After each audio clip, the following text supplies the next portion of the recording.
честни. Госпожо Димитрова, какви са вашите очаквания? Искам да кажа, че се притесняваме тези избори да не бъдат много опасни.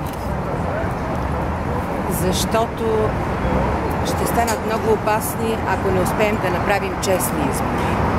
Ако не успеем да направим честни избори в България, а имаме горчив опит от местните избори 2011 година, това означава, че хората в България ще спрат да вярват на всякакви институции, на държавата, на всякакви държавни органи, а и външните институции, хора и бизнес също ще спрат да ни вярват. Притеснявам се, защото си мисля, че служебното правителство е много близко до ГЕРБ. А ГЕРБ държи МВР, ГЕРБ държи информационно обслужване, ГЕРБ държи ЦИК, бих казала.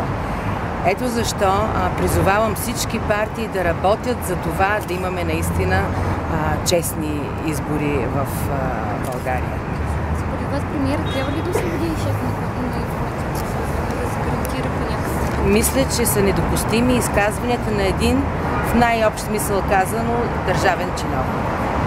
Недопустими са политически изказвания и оценки, които прави този държавен чиновник, а ние от НДСВ до края на седмицата ще излезем със специално искане до ЦИК да даде подробни указания за изпълнението на изборния кодекс.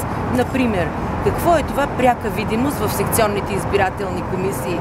Това означава застъпниците и представителите на партиите да виждат членовете на избирателната комисия или да виждат всяка бюлетина, която се преброява.